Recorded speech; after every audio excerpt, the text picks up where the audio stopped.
YouTube మిత్రులందరికీ నా ఒక హృదయపూర్వక నమస్కారం అండి. ఈ స్క్రీన్ పైన కనిపిస్తున్న మరుగుమందు దేనికి వాడతారో ఈరోజు మీకు చెప్తానండి. ఈ ఒక మరుగుమందును అనేది భార్యాభర్తలు విడిపోయి ఉన్నా కానీ, లేకపోతే మీ భర్త తాగొచ్చి గొడవలు చేసి డబ్బు నిలవకుండా రోజు అన్నీ అమ్మేసి తాగుతున్న వ్యక్తులకి ఈ ఒక మరుగుమందు పెడితే చాలా తొందరగా మారిపోవడం అనేది జరుగుతుంది. ఇంకా తాగుడు మానేయడం కూడా జరుగుతుంది. ఈ యొక్క మరుగుమందు ఫలితాలు అనేది చాలా గట్టిగా ఉంటుందండి. మీరు వశీకరణం కన్నా ఈ మరుగుమందు ఫలితాలే చాలా బలంగా ఉంటుంది.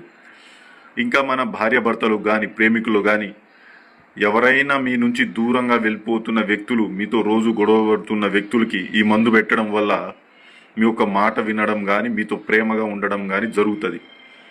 దీన్ని ఎన్ని రోజుల వరకు వాడాలండి అంటే ఒక్కసారి పెడితే సరిపోతుందమ్మా. ఈ మందు అనేది ఒక్కసారి వాడడం అనేది సరిపోతుంది. దీన్ని ఎన్ని రోజుల వరకు నిల్వ ఉంచుకోవాలంటే 72 రోజుల వరకు ఈ మందు అనేది పాడవకుండా ఉంటుంది మీ కాడ. దీనివల్ల ఏమైనా సైడ్ ఎఫెక్ట్ ఉంటుందా అంటే ఎలాంటి సైడ్ ఎఫెక్ట్ అనేది ఉండదు. ఎలాంటి హానికరం అనేది మందు వల్ల ఉండదు. ఇది చాలా మంచిది, ఒంటికి కూడా చాలా బలం ఇస్తుంది. ఇది ఏ రకంగా అంటే మీ